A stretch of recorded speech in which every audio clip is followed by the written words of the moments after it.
Pues hasta ahora saludamos en directo desde nuestros estudios de NTN24 en Quito, en Ecuador, a Lucio Gutiérrez, expresidente de la República del Ecuador. Expresidente, muy buenas tardes, muchas gracias por estar con nosotros. Buenas tardes y muchísimas gracias por esta invitación. Bueno, Ecuador, ya lo había dicho, en boca de Rafael Correa no iba a asistir a este foro internacional. El expresidente de Bolivia dijo que tampoco, finalmente lo ha hecho, pero lo ha hecho en solitario. ¿Qué significa para los países del ALBA que en principio tan solo esté Bolivia en un foro de estas características? Para nosotros, el presidente Correa no asistió a la Asamblea de la Organización de las Naciones Unidas porque no tiene argumentos para confrontar con la mayoría de gobiernos miembros de las Naciones Unidas que han condenado el uso de armas químicas por el gobierno de Siria para matar unos cuantos miles de civiles. En definitiva, pues la política internacional del gobierno ecuatoriano ha sido pésima. El gobierno ecuatoriano se alineó, por ejemplo, con el coronel Gaddafi del gobierno de Libia, y a todos sabemos cómo terminó. Apoyaba y fue aliado del anterior gobierno de Irán, que igualmente pues amenazaba con desaparecer a Israel, desconoció el holocausto judío, entre otros temas, y ahora pues andan respaldando las acciones del gobierno de Siria, que han sido condenadas por la amplia mayoría de los países democráticos del mundo. Entonces, como no tiene argumentos para confrontar la posición desde nuestro punto de vista equivocada, errada, de Rafael Correa, no asistió a la Asamblea de las Naciones Unidas.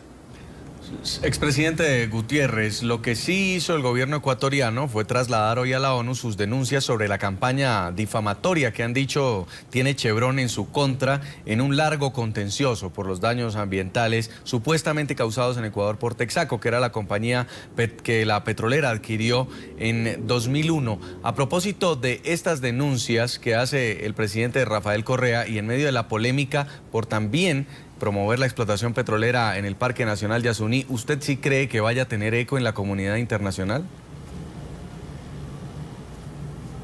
Lamentablemente, el mensaje que envía el gobierno ecuatoriano al mundo es en dos direcciones. No es un mensaje permanente a favor de la ecología, porque por un lado, y con el respaldo del pueblo ecuatoriano, está luchando contra la contaminación realizada por la empresa petrolera Texaco Chevron, pero por otro lado, de manera totalmente errada, decidió explotar el campo petrolero Yasuní ITT y ha recibido, pues, por un lado, el apoyo del Ecuador, pero por otro lado, el rechazo de una amplia mayoría de ecuatorianos, porque se va a cometer un crimen terrible, un etnocidio en contra de tribus, en contra de pueblos en aislamiento voluntario o no contactados que habitan en esa región y que fueron inicialmente reconocidos por el propio gobierno ecuatoriano.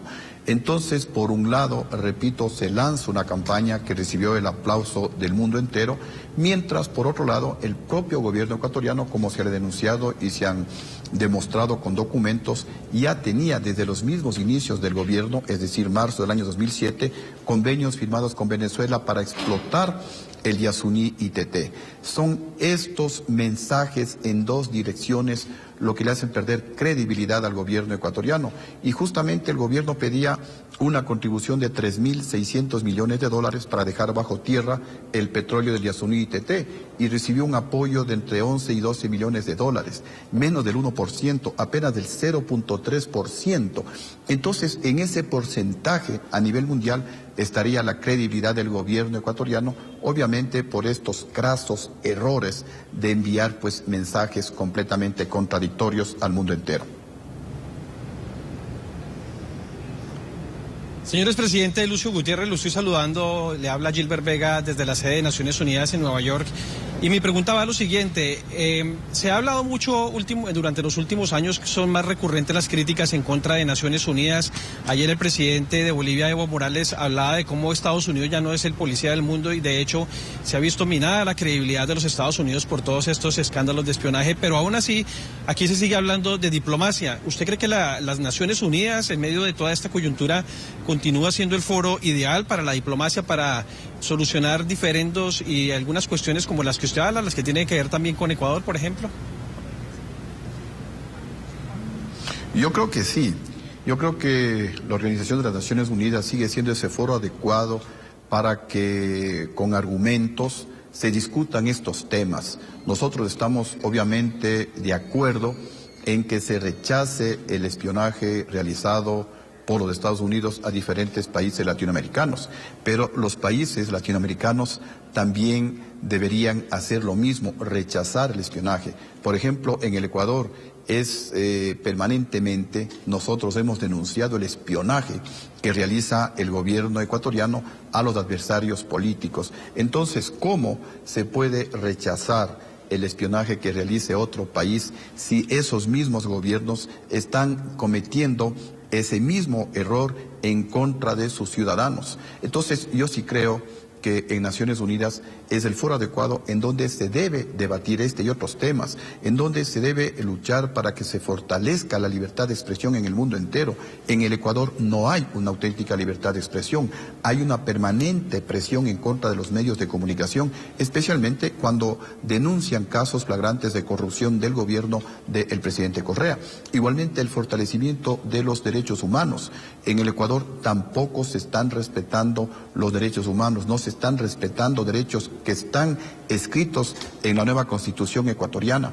Así que nosotros pues respaldamos, y habría que fortalecer, eso sí, la organización de las Naciones Unidas, tal vez democratizarla más, tal vez hacerla más horizontal, tal vez permitir que los países pequeños, especialmente los países latinoamericanos, tengamos mayor presencia, tengamos mayor voz y sean escuchadas nuestras propuestas, y de alguna manera pues las propuestas de nuestros gobiernos latinoamericanos sean tomados en cuenta por la Organización de las Naciones Unidas. El